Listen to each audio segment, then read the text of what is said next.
Right now, the world is watching Iran. But this isn't new. Egypt and Iran have been on opposite sides for 2,500 years.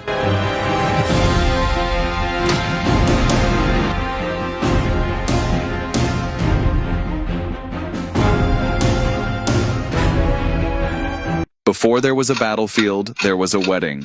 Around 530 BC, the Persian king Cambyses, ruler of the empire that would one day become modern Iran, sent a message to the Egyptian pharaoh Amasis asking for his daughter's hand in marriage. This wasn't romance. This was diplomacy. When the most powerful empire on earth asks for your daughter, you say yes. But Amasis didn't want to send his real daughter. He believed the Persians would treat her as a concubine, not a queen.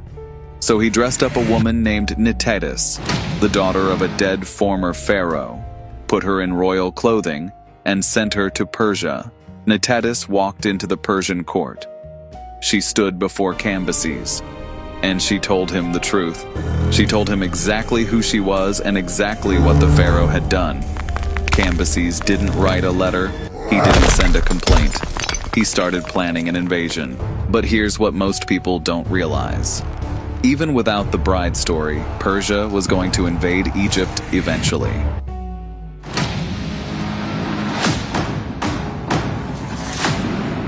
Egypt was the last major independent power in the ancient world.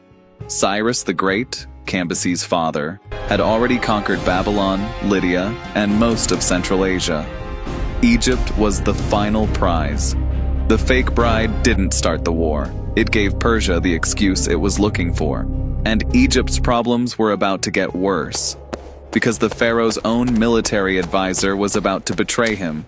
His name was Phanes of Halicarnassus. He was one of the most respected Greek mercenary commanders serving the Egyptian pharaoh. He knew Egypt's military formations. He knew its defensive positions along the Nile Delta. He knew where the army was strong and where it was vulnerable. And for reasons that ancient historians still debate, he turned on the pharaoh. Amasis sent a eunuch to chase him down and bring him back. The eunuch caught him in Lycia. But Phanes got his guards drunk, escaped in the night, and fled straight to the Persian court. He walked up to Cambyses and gave him everything: troop numbers, defensive strategies, supply routes, and the most critical piece of information: how to cross the Sinai Desert without losing half the army to dehydration. Based on Phanes' intelligence, Cambyses struck a deal with the king of Arabia, who hated the Egyptian pharaoh.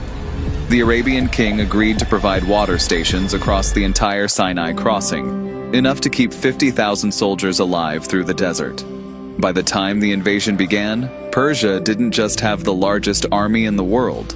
They had inside knowledge of exactly how to use it. And the pharaoh who started all of this, Amasis, he died before the Persians even reached Egypt.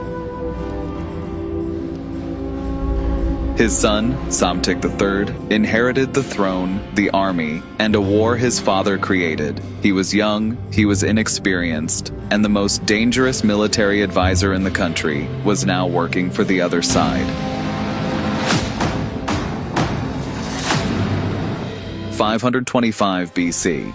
The Persian army arrived at Pelusium, a fortress city on the eastern edge of the Nile Delta, the gateway to Egypt.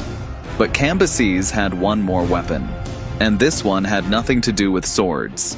He knew something fundamental about the Egyptian people. You will fall! Shall see! No more I breathe! They considered cats sacred.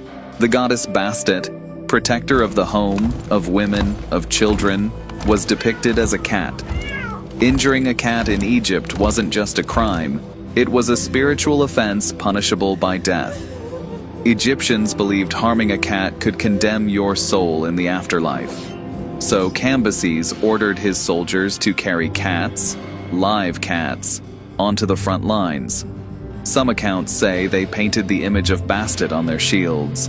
Others say they released hundreds of cats into the space between the two armies. The Egyptian archers took position. They drew their bows, and they couldn't shoot. It wasn't cowardice, it was belief. According to the Greek historian Ctesias, 50,000 Egyptians fell, while Persia lost only 7,000. The survivors retreated to Memphis, Egypt's ancient capital, where young Psamtik tried to hold out. Cambyses sent a ship up the Nile with a herald offering terms.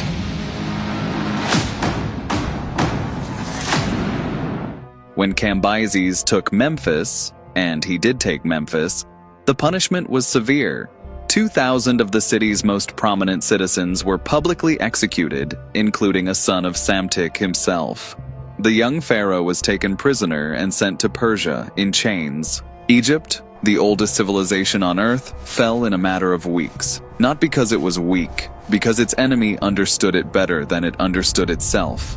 When Darius died in 486 BC, Egypt immediately revolted. His son Xerxes crushed the rebellion and punished Egypt harshly. He stripped the country of what little autonomy it had left. In 465 BC, when Xerxes was assassinated, Egypt revolted again. A Libyan prince named Inaros led an uprising in the Nile Delta and actually took control of most of Lower Egypt. He even convinced Athens to send 200 warships to support the rebellion, one of the largest naval deployments of the ancient world. For 6 years, Egypt fought Persia with Greek backing. The combined Egyptian and Athenian forces besieged the Persian garrison at Memphis. It looked like Egypt might actually win. Then Persia sent reinforcements. The tide turned. The Athenian fleet was destroyed. Inaros was captured and crucified. Egypt fell back under Persian control. But the Egyptians never stopped fighting. In 404 BC, when the Persian king Darius II died, a prince from the city of Sais named Amyrtaeus launched another revolt. This time, Persia was too distracted by its own internal problems to respond effectively. Amyrtaeus drove the Persians from Memphis and declared himself pharaoh. Egypt was free. For the first time in 120 years, an Egyptian sat on an Egyptian throne. What followed was a 60-year period of independence, 3 native Egyptian dynasties ruling in rapid succession. They rebuilt temples. They hired Greek mercenaries to protect the borders. They knew Persia would come back.